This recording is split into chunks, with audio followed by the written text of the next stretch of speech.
dusubiremo 2024 turasaba turifuza ngo Imana ikomeze tunenye kwa Perezida wa Repubulika nitugira nyagasana akatwemerera n'umuryango FPR Inkotanyi ikamutanga nk'umukandida IDPR izamukikira birenze 100%. Twamafazira umwanzuro icyo twarakirangije.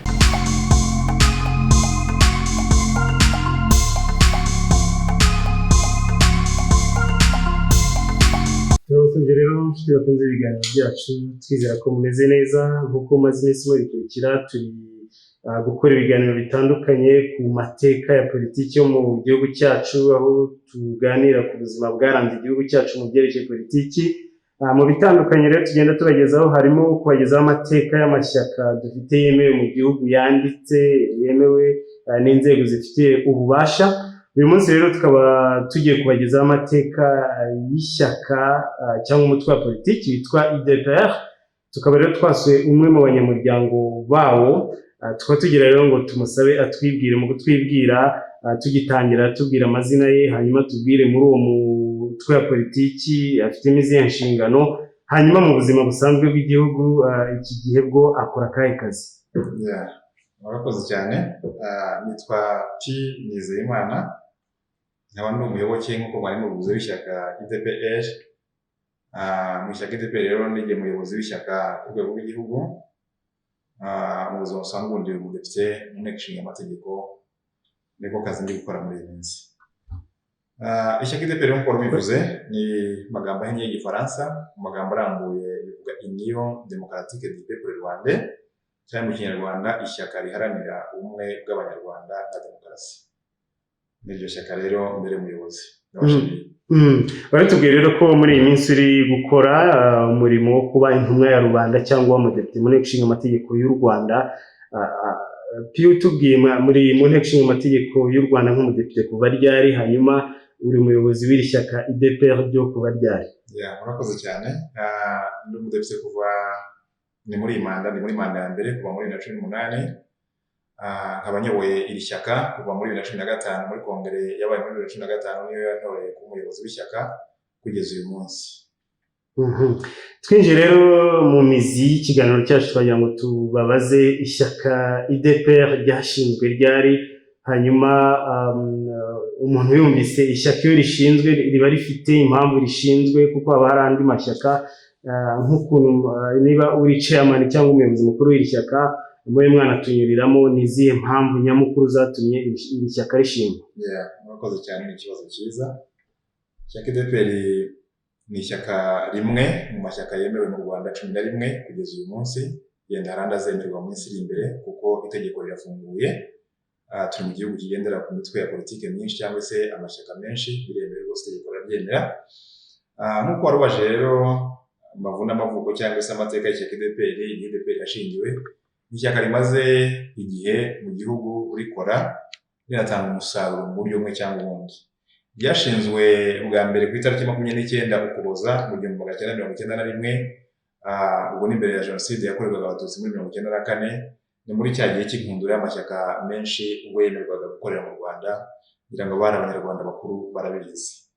Rero amateka y'ishyaka, igitekerezo cyo gushinga ishyaka IDPR ati cyaje gute, intandaro yayo ni iyihe? Reka mbive umuzi mbibabwire ndamagambo makeya kuko amateka yaba ari maremare. Nk'uko mwarimu tubaje rero icyo gitekerezo cyo gushanga ishyaka IDPR cyatangiye mu 1946, binyujijwe mu kinyamakuru gishushanyije cyitwaga Kazagwa. Icyo kinyamakuru cyari gishushanyije cyitwa Kazagwa rero hari urubyiruko rwagikoragamo, nibo bahereyeho kiba intandaro yo kuzashinga ishyaka IDPR. Icyo kinyamakuru cyari kigamije kwamagana akababaro n'akarengane kakorerwaga bamwe mu bana b'Abanyarwanda. Bivuze ngo ikinyamakuru nacyo kijya kubaho cyari gifite impamvu. Hari akarengane kabagaho muri iyo myaka, aho bamwe mu bana b'Abanyarwanda bahezwaga mu mashuri bitewe n'aho bavuka, bitewe n'ubwoko bwabo, kuko icyo gihe mu Rwanda hari amoko murabizi, hari amoko y'Abahutu, Abatutsi, Abatwa. Icyo gihe byandikwaga no mu ndangamuntu. Hari abahezwaga rero Abatutsi bahezwaga mu ishuri, ugasanga umwana w'Umututsi yatsinze, ariko kuko icyo gihe ntabwo batsindaga baremererwaga, ugasanga ntabwo yemerewe kujya kwiga, hakagendamo abana b'abandi. Ugasanga hari akarere kamwe gashobora kurangiza umwaka hakemerwa abana mbarwa, abana 10-15, ubwo akandi kamwe kemerera abana magana angahe. Nicyo kibazo rero cyari kiriho Kazarwa, nicyo kibandagaho mu kurengera cyangwa mu kuvuganira abana barenganaga by'umwihariko mu mashuri. Mu mwaka rero w'1987 inama y'ubutegetsi y'iki kinyamakuru Kazarwa nk'uko nayivugaga yari ikuriwe na nyakwigendera Rwabukwisi Vincent, yiyemeje gusimbuza icyo kinyamakuru ikindi gifite ingufu, kuko cyari ikinyamakuru gishushanyije ko nabivugaga, noneho haza ikindi kinyamakuru gifite ingufu kurushaho, gishobora kuvuga kikanumvwa n'abantu benshi mu buryo bumwe cyangwa ubundi. Icyo kinyamakuru rero gifite ingufu zo kurwanya bya bindi navugaga byarangaga ubutegetsi bwa Habyarimana n'abambari be. Nuko havuka ubwa mbere mu Rwanda ikinyamakuru cy'icyamamare kigenga cyitwa Kanguka. Kanguka abanyarwanda hari igihe batabasha kwitandukanya n'ikindi bita Kangura, ibinyamakuru bibiri bitandukanye bijya kuvuga kimwe, usibye ko bifite n'icyo navuga ngo bihuriye, kuko umunyamakuru wa Kangura washinze Kangura yabanje gukora muri Kanguka, nako ndakababwira nimubishaka. So ikinyamakuru rero umunyamakuru ntushaka kumuvuga amazina utamutsinze, ndayababwira. So ikinyamakuru Kanguka gishingwa rero cyashinzwe kivuye kuri Kazarwa, aribwo cyari gifite imbaraga, gisomwa n'abantu benshi mu gihugu, ariko kibanda noneho kuri bya bindi navugaga byo kuvuganira abantu barenganaga, by'umwihariko abana babuzwaga kwiga, atari uko batazi ubwenge, ahubwo ari uko bavutse cyangwa se aho baturuka. Kubera imperere yari ihambaye icyo kinyamakuru cyasomwagaho Kanguka, ntabwo ari Kangura, ni Kanguka, kubera ubushobozi abanditsi bacyo bagaragazaga, cyagize abayoboke benshi, maze hatekerezwaho niho hahereye none igitekerezo cyo kuba hashingwa noneho ishyaka IDPR, kuko cyavugiraga abantu bababaye, cyavugiraga abantu barenganyijwe, cyavugiraga abantu bitewe n'uburyo bahezwa mu gihugu. Noneho abayobozi b'icyo kinyamakuru nibwo bavuze, ariko noneho bamwe mu bayoboke bacu ababishaka twishyize hamwe, ntabwo twakorana n'umutwe wa politiki, n'ukora politiki mu buryo bwemewe n'amategeko, ku buryo twavuganira abantu turi n'urwego rwemewe. Nuko rero bashinze igitekerezo cyangwa bagize igitekerezo cyo gushinga ishyaka IDPR. Yenda ntarajya mbere, reka nse n'usobanurira n'abadukurikiye aho Kanguka itandukaniye na Kangura. Kanguka rero muri abo banyamakuru bayishinze harimo umwe, izina rye sinanakiryibuka neza kuko yagize uruhare muri jenoside, nimba ari Utarengeze Hasani, ngira ngo uwo nguwo, nawe yandikiraga Kanguka, cya kinyamakuru kimwe cyavuye kuri Kazarwa, ari nacyo cyavuye igitekerezo cyo gushinga ishyaka IDPR. Noneho icyo gihe ubuyobozi bw'ishyaka ry'uwahoze ari perezida Habyarimana babonye ko rwose bari gushyira hanze ibibi bakoraga, cya kinyamakuru kiri gushyira hanze ibi bakoraga, nibwo bigira inama yo kugira ngo batange ruswa, basenye cya kinyamakuru, kimwe n'uko bifuzaga gukora n'ikindi kinyamakuru cyabasha no kujya gisa n'igihangana na Kanguka, cya kinyamakuru cyacu. Nibwo bafashe umunyamakuru umwe wongeze akora ikinyamakuru noneho cyenda kwitwa neza nka rya zina ry'icyacu Kanguka, akita Kangura. Bamuha ruswa, aricyo cyo gihe bitaga ngo ni intoryi, iyo yari itemeye icyo gihe bamuha intoryi, bamwemerera ko ari we uzajya ugura ibikoresho by'icyakoraga amazi icyo gihe, amatiyo yose. Ni ukuvuga ngo bamwemereye isoko kugira ngo ajye azana amatiyo n'ibikoresho bijyanye n'iby'amazi byose, n'iyo ruswa bamuhaye. Akora noneho ikinyamakuru bita Kangura, aho Kanguka cyakoraga inkuru, Kangura igashaka gukora iri opposite nayo, cyangwa se isenya ya nkuru yatambutse ivuganira ba bantu barengana. Naho ngaho haturutse Kangura. Niyo difference iri hagati ya Kanguka na Kangura, abantu bakabyumva yenda babyitiranya bitewe n'uko amagambo yenda kuvugwa kimwe. Nkomeje rero mu mateka y'ishyaka IDPR, nk'uko nabivugaga, aho ryaturutse nari maze kuhavuga, ariko nanone amashyaka mu Rwanda ntabwo yapfuye kuza nk'imvura iguye. Hari ibiganiro byinshi, hari na pressure zashyizweho, kuko muribuka ko mu Rwanda habaga ishyaka rimwe mbere ya 1990, umuryango FPR Inkotanyi utaratera igihugu, uje kubohora abanyarwanda bari babujwe. Kandi mbere yo gutera nabwo ntabwo bateye gutyo gusa, babanje kuganira basaba ko bataha, aribwo babwiye ko u Rwanda rumeze nk'ikirahuri cyuzuye amazi, ko wasuka handi andi arimo yameneka.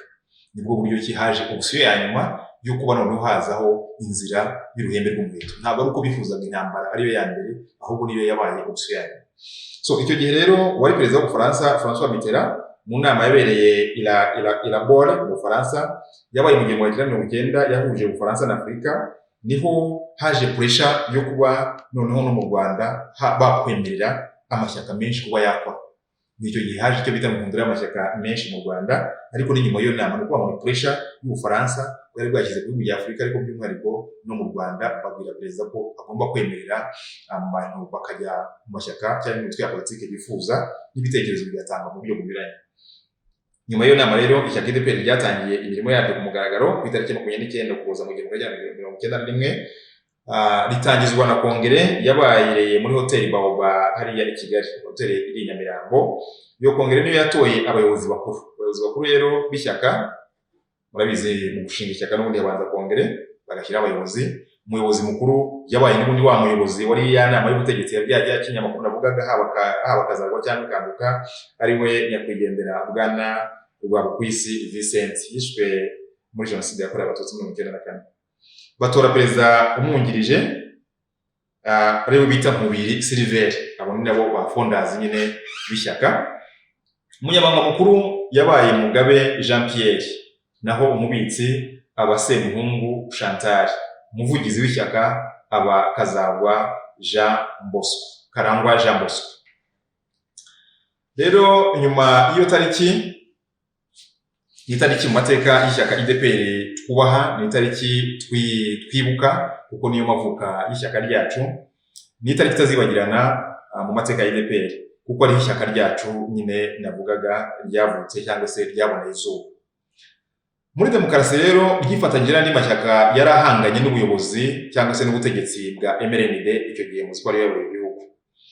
Mu gihe ingabo z'umuryango FPR Inkotanyi zari zihanganye n'iza MRND cyangwa se ingabo zari ziri icyo gihe z'igihugu, mu majyaruguru y'igihugu amashyaka yari yahanganye na MRND yaje kugwa mu mutego wo kwiremamo ibice, avukamo ibice byiyise power. Ariko ni umutego n'ubundi watezwe na rya shyaka ryari ku butegetsi, aho yashakaga ni nka divide and rule.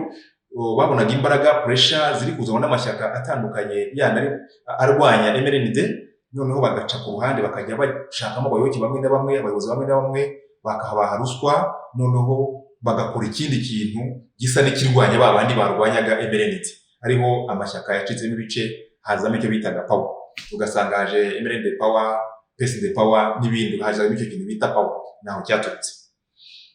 Bikaba byari biri ku ruhande rero rwa MRND. Ibyo bita power byose byabaga biri kuri side kuko ni babandi bahawe corruption cyangwa bahaye ruswa n'abayobozi ba MRND.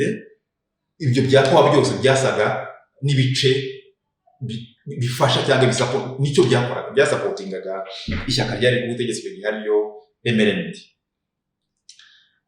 Ayo mashyaka rero yatakarije ingufu. Ni ukuvuga ngo iyo utakaje bamwe mu bayoboke bakajya mu cyitwa power, abo mwafatanyaga hakabamo abakurwanya, ubwo icyo gihe imbaraga z'ishyaka ziba zibaye ikibazo.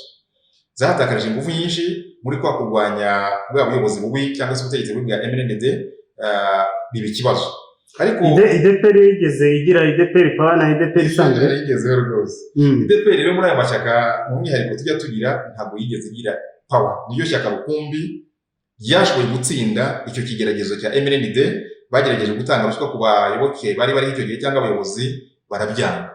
Ishyaka UDPR ntabwo yigeze rigira UDPR power. Ni ikintu nacyo dukunda, ni ikintu dukunda cyane kuko ni umwimerere w'ishyaka ryacu.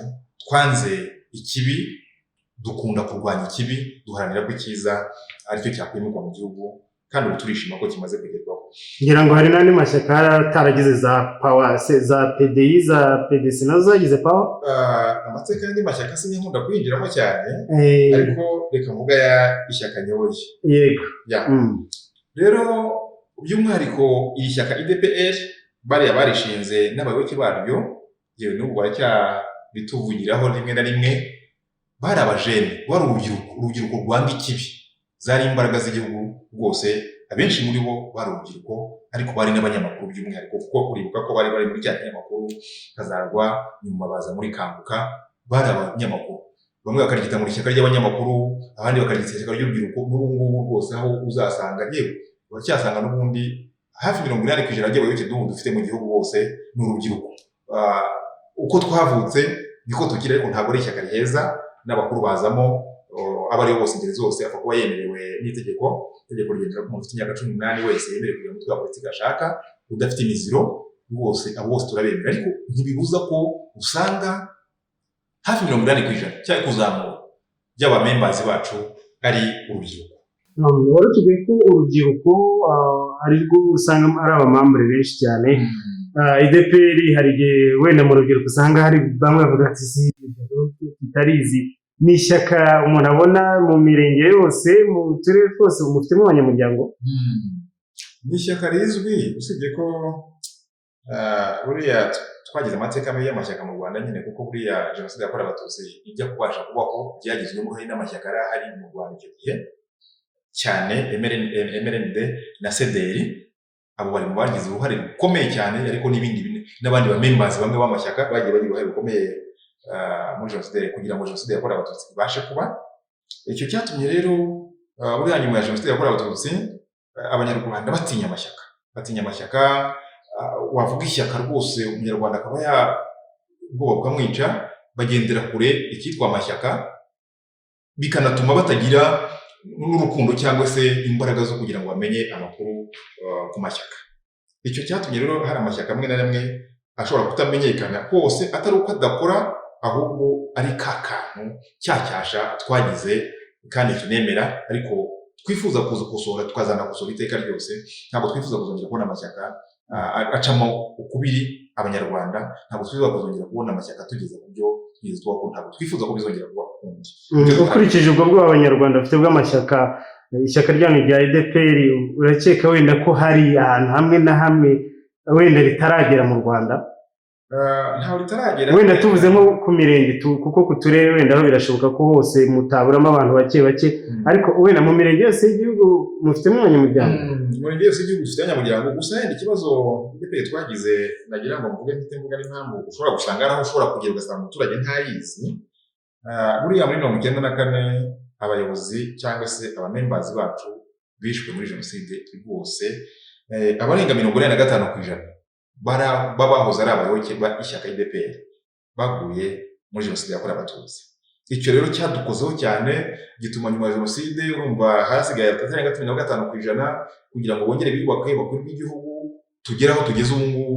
Byadutwaye imbaraga nyinshi, ariko byarashobotse dufatanyije n'abandi, by'umwihariko ariko umuryango FPR Inkotanyi twamye dufatanya kuva kera, n'ubu turacyafatanya, ariko n'ibihore biza tubona kuko rero bayoboye igihugu kugeza uyu munsi, tunashima cyane.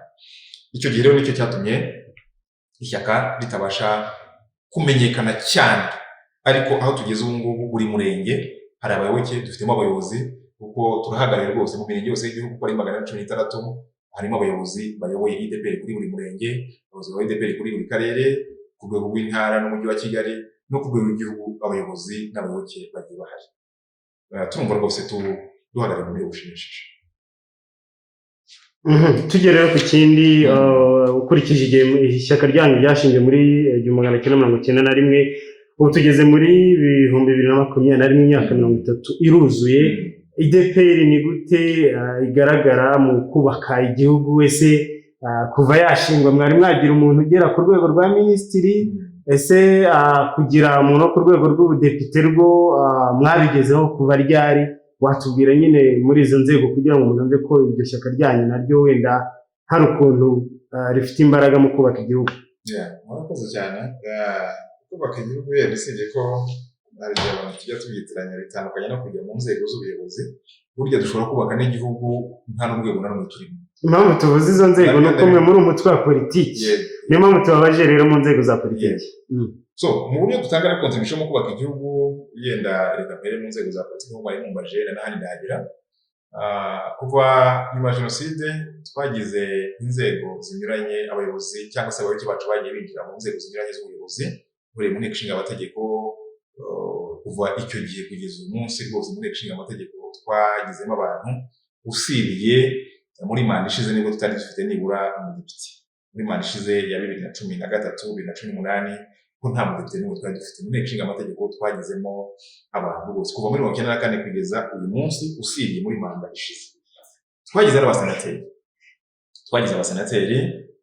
muri manda ishize y'abasenateri twari dufitemo senateri, twagize umudepite muri EALA muri East African Legislative Assembly muri inteko ya Afrika y'Iburasirazuba twagizemo umudepite, twagize abayobozi batandukanye yenda ntabwo turagira kugeza umunsi ntabwo turagira minisitiri, ariko twizera ko n'ejo bundi birashoboka kuko ni ishyaka rifite intego nziza, ni ishyaka ryimirije ubumwe bw'abanyarwanda imbere, ni ishyaka riharanira ko u Rwanda rwakomeza kuba rwiza kurusha rwiza uyu munsi. Twumva rwose icyizere gihari n'ibitaraza bizaza. Tuvuye rero yenda ko ari izo nzego mvuze cyangwa se imyanya twagiye tugira, hari n'indi twagiye tugira mu nzego z'ibanze, tugiramo abajyanama mu nzego z'utugari. Nanjye mbona unigeze kuba umujyanama ku rwego rw'akagari, kuko burya naho tuhatangira ibitekerezo aribyo bizamuka bikagera hejuru bigatanga umusaruro mu buryo bumwe cyangwa ubundi. Dufite abagore benshi mu nzego zihagarariye abagore, dufite urubyiruko mu nzego zihagarariye urubyiruko, aho hose kandi nta n'umwe bari bambwira ko yitwara nabi rwose, batanga contribution nziza. Dufite abakorerabushake muri iyi minsi yo kurwanya covid rwose, abajene bacu usanga bambaye ariya majire bafasha abantu mu kurwanya cyangwa kwirinda icyorezo cyaduteye cya covid-19. Twumva dufite ntacyo twishinja mu gutanga umusanzu mwiza wo kubaka igihugu cyacu dukunda. Hari abajya rero bavuga bati IDPR mu by'ukuri urebye ntabwo ari ishyaka, ahubwo ni akantu kari k'agashami ka FPR kari hariya gusa, ntabwo ari ishyaka rifatika bya bindi bita ngo ni parti satellite, ngo ni ishyaka ritari ishyaka mu by'ukuri, ahubwo ari akantu gashamikiye kuri FPR aho wababwira iki? Ibyo navuga ko bibeshya ndetse cyane. Ujya ubyumva nawe? Ntabwo njya nkunda kubyumva, ariko ubyumva gutyo cyangwa ubyibwira gutyo navuga ko yibeshya. Ishyaka rigira uko ribaho, rigira amategeko arigenga, rigira uko riyoborwa rwose. Ntabwo ndabona n'umunsi n'umwe mu muryango FPR Inkotanyi umuha amabwiriza y'uburyo nyobora ishyaka cyangwa uburyo nkora ishyaka IDPR. Nabivuga openly rwose, ishyaka IDPR ririgenga, ntabwo rihuriye n'ishyaka FPR, usibye ko hari igihe biba ngombwa tugakorana kuko duhuje intumbero imwe yo gukorera u Rwanda rwacu dukunda rwatubyaye. Nk'uko muri mu nteko kwa kundi mutanga ibitekerezo bitandukanye, FPR cyangwa wa munyamuryango umuzi wa FPR wa undi muvuga muti ugatanze kira gitekerezo burane ko FPR bibona, mwebwe nko mu nteko mushobora kuba wenda atari ko mu byumva mukamwafata icyemezo gihabanye n'icye, birashoboka cyane. Turi mu nteko rwose turigenga, n'ahandi turigenga, nibyo navugaga ngo ntabwo duhuriye n'ishyaka FPR, ntabwo turi satellite, ariko hari aho dushobora guhurira bitewe n'impamvu. Buriya rero mu mategeko ayobora cyangwa se agenga imitwe ya politike, hari aho yemerera ko imitwe ya politike 2, 3, 4 ishobora kwishyira hamwe bitewe n'intego runaka. Yewe nta nubwo ari FPR Inkotanyi tujya dukorana gusa, ishyaka PSL tujya dukorana inshuro nyinshi, n'andi mashyaka yewe n'ejo nakorana bitewe n'impamvu. Ndavuga urugero nko muri 2015 twishyize hamwe IDPR na PSL ubwo twabonaga mu gihugu cy'igituranyi harimo ubwicanyi, twanabonaga ko bushobora kuba bwabyara jenoside. Icyo gihugu ni ikihe? Cy'igituranyi. Niba mwarabikoze publiquement wanakivuga. Ni igihugu cy'i Burundi. Twabonaga harimo ubwicanyi bushobora kuba bwaganisha kuri jenoside, kandi mu ntego zacu ntabwo twifuza kuzongera kubona rwose jenoside ukundi kuri iyi si yacu, niko tubyifuza. Icyo gihe twarafatanyije dutabariza abicwaga icyo gihe, cyangwa se bari bafitwe, sinzi uko nabivuga, ariko bicwa, hari abantu bishwe, hari abameneshejwe, hari ababujijwe ibyabo icyo gihe, turabatabariza. Icyo gihe twishyize hamwe nk'amashyaka abiri, ntabwo FPR twari turi kumwe. Muri 2017 nta nubwo mwabanje kuyibaza ngo dukore ibi. Muri 2017 nabwo hari ibyo twabonye tubona nk'agasuzuguro, aho abacamanza b'Abafaransa bahamagaje uwari minisitiri w'ingabo James Kabarebe General ngo azajye guterana amagambo n'umuntu bita niko yita ngo ni Munyeragwe Jackson, yari umusirikare wacu kera, ahungira hanze agiye kwiga, agezeyo kugira ngo agaruke agumayo, atangira gufatanya n'aya mashyaka cyangwa se sinzi nimba n'amashyaka ubundi ishyaka ryemera ko ryemewe n'amategeko twa dutsiko turwanya ubuyobozi bw'igihugu cyangwa se turwanya u Rwanda atangira kujya avuga nabi ubuyobozi bw'u Rwanda kugira ngo nibampe mukenda mu gihe yagera ngo abone icyamutunga cyangwa se ibyo kurya bitewe n'inzira yabaga afite niko mukeka kuko nta muntu wavuga igihugu cye nabi abeshya. So uwo rero niwe wagiye ngo atanga ubuhamya kuri abo bacamanza wacitse igihugu yewe yanigiye n'amafaranga icyo gihe ajya kugenda ariko tubona nk'agasuzuguro tujya hamwe nk'amashyaka abiri turavuga rero mubo twasabye n'u Rwanda twarasabye ngo turifuza ko mutazohereza James Kabarebe kujya guterana amagambo n'umuntu wacitse igisirikare n'umuntu wagiye wibye n'umuntu usebya igihugu. Twumva ko ntabwo ari uko twanga ubutabera ko bukora ariko twangaga ku gasuzuguro twabonagamo agasuzuguro ku butabera rwose. James Kabarebe n'umwe n'ejo ubundi yagenda akabivuga ntabwo abitinya ariko kujya guhangana n'umuntu wagiye wibye wacitse igisirikare w'umunyabyaha twumvaga ari agasuzuguro kegeretse kandi twarafatanyije turabikora twandikira Ubufaransa biciye muri ambasade icyo gihe yari yasigaye y'Ubufaransa icyo gihe kugira ngo Ububirigi tubaha inyandiko dutanga inyandiko no ku bindi bihugu by'inshuti bigaragaza ibyo tunenga bigaragaza James Munyerabo wari we bigaragaza impamvu ituma bivuga tunerekana ukuri kw'ibiba dushingiye ku maraporo anyuranye by'umwihariko raporo ya Mutsinzi raporo ya Mucyo n'izindi raporo zari zarakozwe n'abahanga bagaragazaga uburyo ihanurwa ry'indege wahoze ari perezida w'igihugu Habyarimana Juvenal ko rwose atari ingabo za RPF Inkotanyi zabigezeho turabibereka kandi dukeka ko byagize umusaruro mwiza nabyo twarabikoze. So rero ntabwo turishami rya FPR ngo uburyo ki gufatanya n'amashyaka atari FPR gusa gufatanya nayo ishyaka IDP rifatanya nayo n'ejo bagomba dufatanya na PSD n'ejo twafatanya na PL byaterwa nuko duhuje ikintu runaka tugira ngo tugire ku kindi runaka. Kuva mu mwaka wa 2003 kugeza uyu munsi ngira ngo tumaze kugira amatora ya perezida wa Repubulika atatu 2003 2010 na 2017. Ubundi ishyaka rya politiki yose riba rishaka kuyobora nicyo rigiraho twagira ngo mutubwire muri ayo matora ya perezida amaze kuba inshuro zitandukanye mwaba mwarigeze mutanga umukandida wenda mu matora ya ryari? Murakoze cyane ari ikibazo cyiza rimwe na rimwe abantu batajya bajya bagiraho confusion amugani bakanatwitiranya na yaje ngo avugaga nanze gusubiramo. Muri 2003 ishyaka IDPR mayo kubona aho twari tuvuye mayo kubona imigabo n'imigambi y'umuryango FPR Inkotanyi no kureba umukandida bari batanze inama nkuru y'ubuyobozi bw'ishyaka IDPR yafashe umwanzuro wo kwifatanya cyangwa gushyigikira umukandida watanzwe na RPF Inkotanyi ari we nyakubahwa perezida wa Repubulika kugeza uyu munsi Kagame Paul. Ibyo nabyo biri mu byo twemerera mu gukora gufata ubutegetsi rero nk'uko bivugaga mu ntego nyamukuru mu gufata ubutegetsi kuko intego y'ishyaka rya ryose mu gufata ubutegetsi ari kugira inzira ukagira n'igihe. Ntabwo uyu munsi ushobora gushinga ishyaka ngo ejo buvuge ngo nahita mfata ubutegetsi. Abo procedure cyangwa se process maze gukura bingana iki, maze kugira abo kibangana iki, maze kugira n'umutungo ungana iki kuko burya no muri kampanye bikenera n'umutungo. Support mfite imiziti nimba abanyarwanda bari gusapotinga ni bembazi bangahe dufite. Iyo rero tumaze gukora mbere yo gutanga kandidatire rero turangiza tugakora iyo evaluation harya tumaze kugira abo kibangahe. Nk'ubu aheruka kubarira abayobozi twari dufite twabonaga dufite hafi hagati y'ibihumbi 200 n'ibihumbi 300 mu gihugu.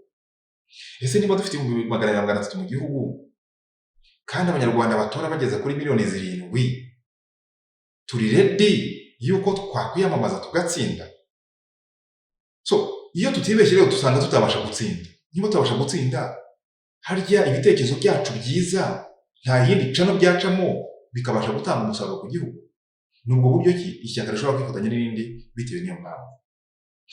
Ariko ntabwo tubikora ngo dusinzire. Iyo tumaze kubona ko turi 300 turavuga ko muri iyi manda turiha gukora cyane kugira ngo leta tuzaye dufite abayoboke ota bangana gutya. Ya manda yajya kurangira hagiye kwiyamamaza none ikindi cyiciro nabwo twongeye tugakora evaluation tukareba ko dushoboye. So 2010 nabwo twasanze tutarashobora. 2017 niho wawe mwihariko. Muribuka ko 2015 abanyarwanda bose ni ishyaka IDPR ryabigizemo uruhare.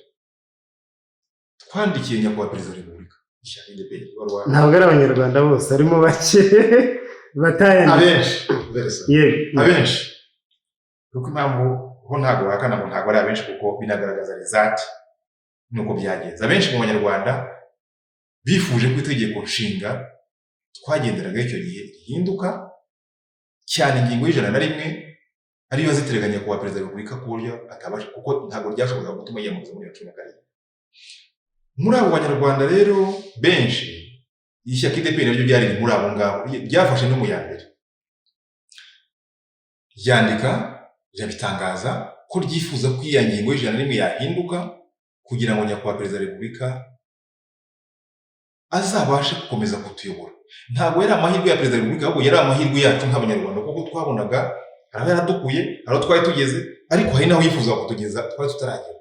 Yari amahirwe yacu ntabwo yari amahirwe ya nyakubahwa perezida wa Repubulika. N'ubu kano kanya ndabivuga kuba atuyoboye ni inyungu kuri twe nk'abayoboke ba IDPR kuko ari inyungu kuri we nk'umuntu ku giti cye. Nyuma tumaze kubyandika dusaba inteko nshinga amategeko ko yavugurura itegeko nshinga cyane ingingo y'101. Twe noneho umwihariko twagize nk'ishyaka IDPR twanandikiye noneho nyakubahwa perezida wa Repubulika ubwe. Twaramwandikiye ibaruwa ndayifite bishatse nanahiguha kuko yari ibaruwa ifunguye nta kibazo cyari kirimo tumusaba ko noneho yazatwemerera kuko ubwe yajyaga avuga ko azabanza kubyigaho kugira ngo abyemere kandi kuko n'uburenganzira.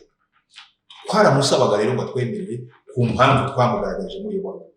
Twamandikiye impamvu 64 twashingiragaho tumusaba ko yagirira impuhwe abanyarwanda by'umwihariko abayoboke b'ishyaka IDPR akazongera akemera kwiyamamaza. Yarabidukoreye turayimushimira kandi tuzabimushimira. Yarabyemeye muri 2017. Icyo ntabwo twari gutanga umukandida kuko twifuzaga yari yamaze kutwemerera bose aho nta yindi negociation yabayeho. Twarabyifuzaga abitwemereye dushima Imana. Tugize Nyagasani we yaratsinze agira amajwi meza kugeza uyu munsi aratuyoboye aracyatuyoboye neza. Yewe manda izangira muri 2024 yenda icyo gihe nikigera tuzamenya position y'ishyaka IDPR tuzafata ariko sinanabigurisha n'ubu turacyifuza ko na 2024 nyakubahwa perezida wa Repubulika yazakomeza akatuyobora kandi ishyaka IDPR twabiganiye mu nama nkuru z'ubuyobozi nabyemera tuzamushyikira n'ubundi. Atabyemeye ko yaba kandida twazabitekereza twarakora ko twari umukandida ariko igihe yabyemera no muryango FPR ikamuhitamo muri 2024 n'ubundi tuzongera kumushyigikira.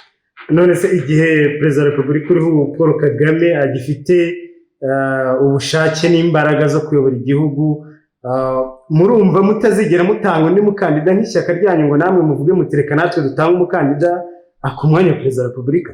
So mbuzi byari na 2024 yenda kuva muri 2024 uko mari zaba imyaka 5 we na 2029 tuzavuga ikindi gitandukanye n'icyo gihe ariko ibyo mbuzi ni byari 2024 bose natwemerera umuryango FPR Inkotanyi ukamuhitamo nk'umukandida IDPR izongera gushyigikira kuko twabiganiye mu rwego rwa komite y'ishyaka dusanga rwose aracyafite byinshi yakatugejejeho aracyafite imbaraga. Ubu icyo dusaba n'Imana kugira ngo muturindire gusa ishyaka IDPR kugira ngo ikomeze guha imbaraga n'ubuzima bwiza nta kimwe. Bivuze ko nka IDPR muri 2024 murifuza ko bishobotse rwose perezida wa Repubulika uriho Paul Kagame yakongera akiyamamaza akaba ari mu gushyigikira? Turabyifuza birenze 100%. Bitubwire neza ntabwo tubyumvise neza mu magambo muvuga no mu izina tubyumve. Ishyaka IDPR mu nama ya komite nyobozi duheruka gukora twaganiriye ku bijyanye n'amatora y'abadepite amatora ya perezida wa Repubulika azaba muri 2024 twungurana ibitekerezo nyuma twanzura ko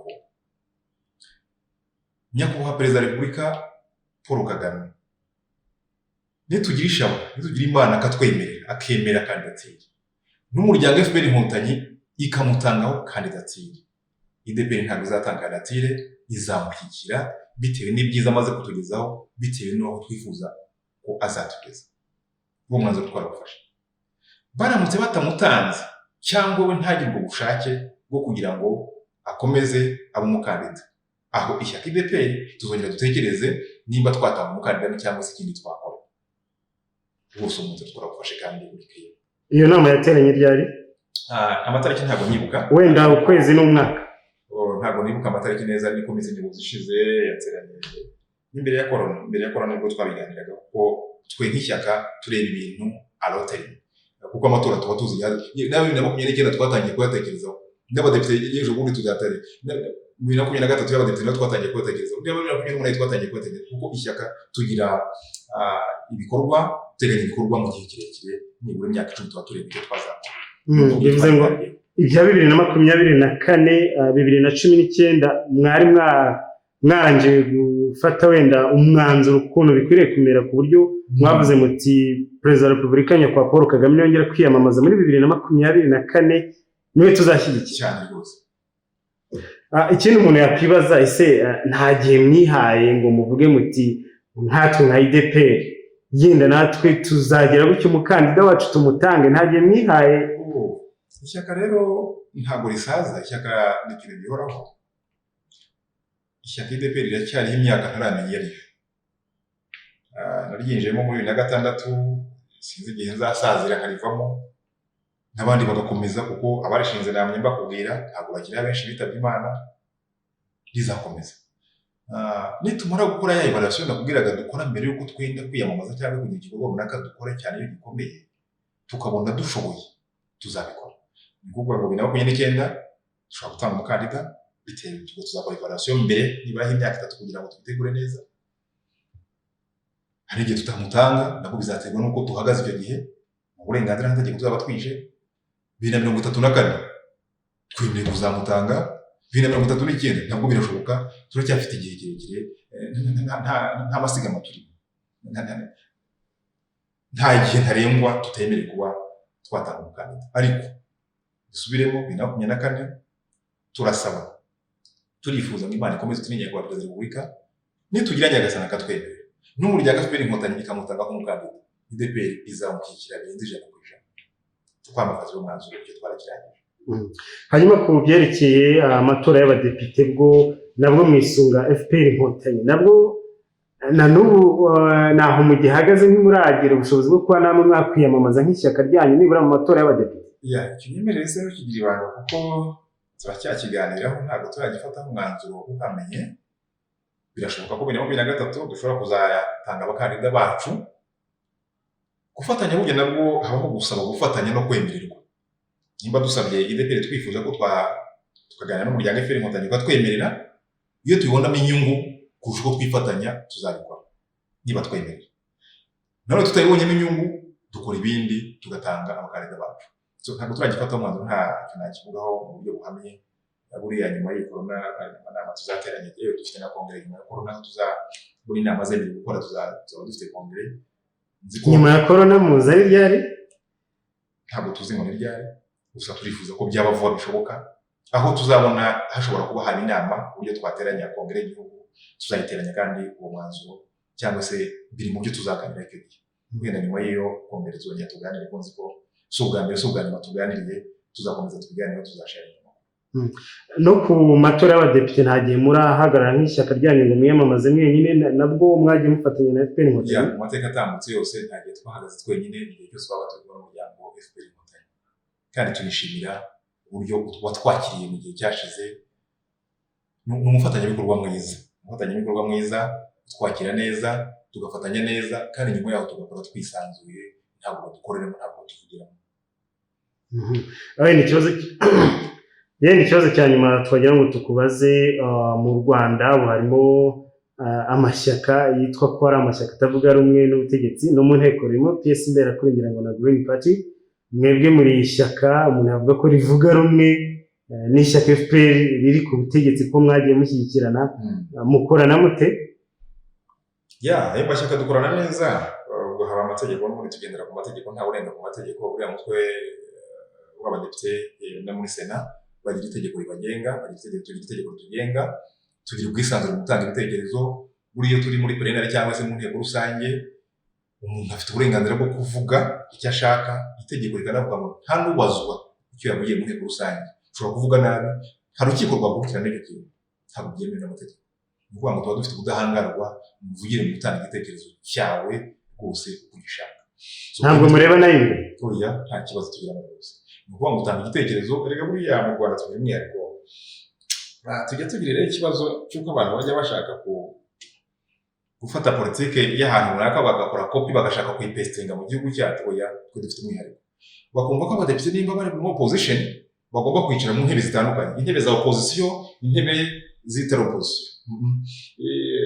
Bakumva ko niba tutafatanya mu mashati tutari abadepite tutazi gukora.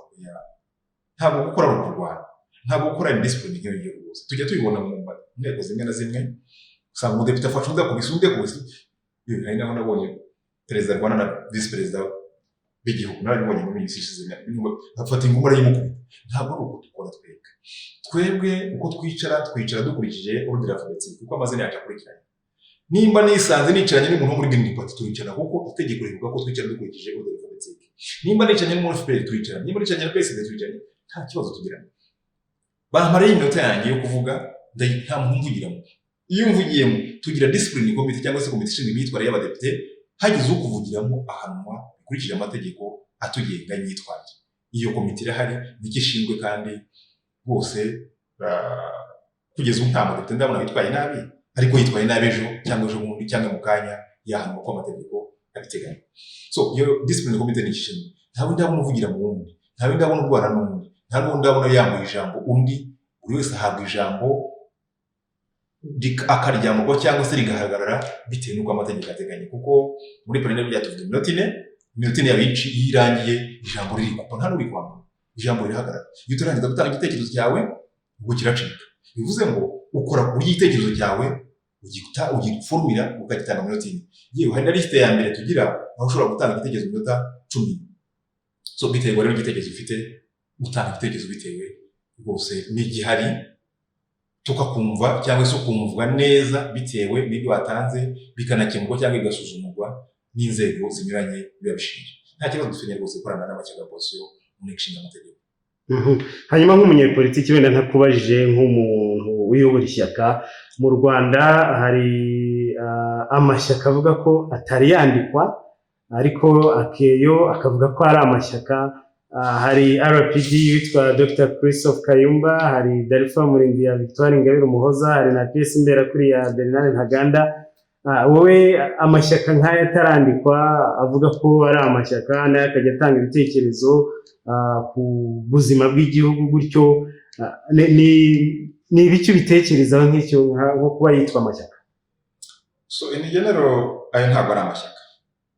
Cyo cya mbere nakubwira, kuko itegeko rigenga imitwe ya politike rifite icyo ryita amashyaka, kandi rero ko ndibona kuba mu bw'ingingo yaryo, kuko ishyaka rifite uko ryitwa n'itegeko rifite uko rivuga icyitwa ishyaka ni iki.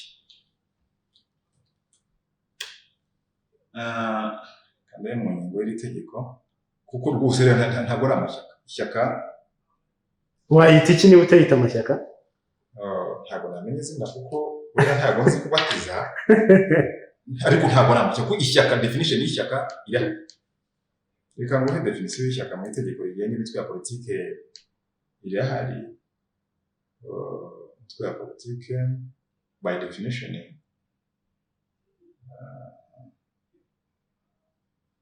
bisobanura amagambo. Yes, umutwe wa politike. So muri iri tegeko riri clear cyane, rivuga ko umutwe wa politike ni ihuriro ry'abenegihugu bahujwe n'ibitekerezo n'imyumvire imwe mu guteza imbere imibereho myiza y'abaturage bose n'amajyambere y'igihugu, bagamije kugera ubutegetsi mu nzira za demokarasi n'amahoro kugira ngo babashe kubishyira mu bikorwa. Iyo ni umutwe wa politike cyangwa se ishyaka. Noneho hakaba n'amategeko agenga, no kuko nanze kujya muri byinshi, hakaba no kuvuga ngo amategeko. Umutwe wa politike witwa umutwe wa politike ryari? Urasaba, hari urwego rwemerwa gusuzuma ko abantu bishyize hamwe aba n'aba bashobora gushinga ishyaka cyangwa umutwe wa politike. Ugomba kuba wujuje ABCD. Ni RGB kugeza uyu munsi n'urwego rwemerwa, n'urwego rwa leta rwemerewe kwemerera ko umutwe wa politike ari umutwe wa politike cyangwa se atari umutwe wa politike. Iyo rero utarasaba RGB ngo iguhe form hari cyangwa certificate yuko uri umutwe wa politike, ntabwo uri umutwe wa politike. Hari inama ziterana hari amategeko yawe ugomba kwerekana, hari ubwo ni stati, hari reglement d'intérieur, hari abayoboke runaka basabwa, itegeko rifite detail ritanga kugira ngo wemererwe gukora. Yewe burya n'umuyobozi w'umutwe wa politiki ntabwo ari umukore wese, hari umutemewe ku mutwe wa politiki. Hari igifungo ushobora gufungwa ukaba utekwemerwa kujya mu nzego nkuru z'ubuyobozi bwa mutwe wa politiki, muranabizi. Burya ufungiye hejuru y'amezi 6 nta nubwo wemererwa n'umukozi wa leta, ibyo nabyo murabizi. So izo conditions zose rero cyangwa se ibyo bishingirwaho bisuzumwa n'urwego RGB, bakaguha certificate yuko uri umutwe wa politiki. Igihe bataraguha certificate, kwita umutwe wa politiki amavuga ngo uri kuvuga ibintu bitari byo, cyangwa se ntabwo uzi umutwe wa politiki cyari cyo ntabwo. So iyi mitwe ya politiki ntayo nzi, ntabwo nahita imitwe ya politiki ubwo ni abantu yenda bashobora kuba bafite igitekerezo cyo kuzashinga umutwe wa politiki, ariko today ntabwo ari umutwe wa politiki. Nicyo nabivuga. Muri make rero twagushimira ku kiganiro cyiza uduhaye n'umwanya mwatuboneye. Wenda hari nk'ikibazo tutabajeho mwumvaga mushaka gusobanura, wenda kibaye gihari twabaha akanya mukagisobanura. So turabashimiye natwe cyane, umwanya mwiza natwe mwabuteye kutubaza ibibazo mwatubajije, n'uburyo ugeze umbwira ati ushobora gusanga ari umunyarwanda utaramenya DPR. Ikiganiro kizabonwa n'abantu benshi, abari mu gihugu n'abari hanze y'igihugu, cyane ubutumwa nubwo nakwihera abanyarwanda muri rusange. Ndifuza ko abanyarwanda muri rusange bakomeza gukunda igihugu cyabo, bime amatwi abantu bashaka gusenya igihugu. Barahari benshi cyane ku bintu bita social media. Kuri social media nk'uko bivuze rero, ubone ngo ishyaka, ubone ngo ikinyamakuru, ubone iki n'iki, nibyo ngo bisigaye bibatunze. Niko numva ngo muri YouTube bibaha amafaranga. Umuntu ajyeho yidumukiza avuga igitekerezo, apfobye jenoside ku mugaragaro, umuntu ajyeho. Ndifuza ko bareba, bikumva nibarebe, barebe ibikorwa, barebe bakunda igihugu cyabo. So mubyo rero bariya rero iyo babisobanura ko n'ubundi igihugu cyabo bagikunda, yenda bashobora kuba batavuga rumwe n'ishyaka cyangwa n'ubutegetsi buriho, ariko ko igihugu cyo bagikunda.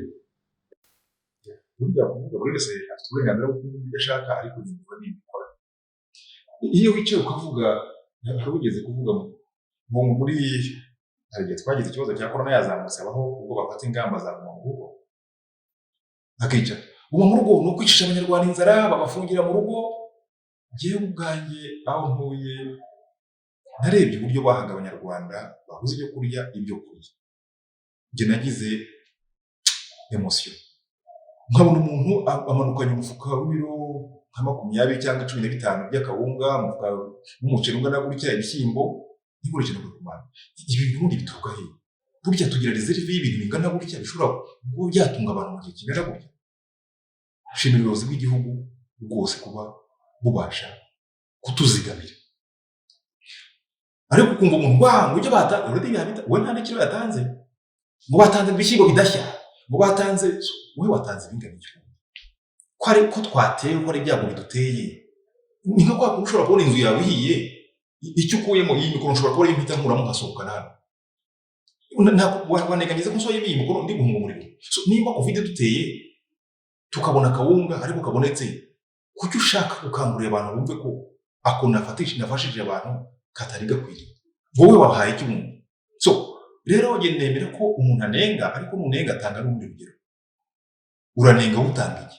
Ni ukunenga gusa ko ukunenga. Burya rero kuvuga nabi n'abantu bakunda kumva ibintu bibi. Kuvuga nabi rwose nibyo bintu byo abanyarwanda rero bacu mugane ngo buri cyo unenga ukayinenga igicebe cyayo.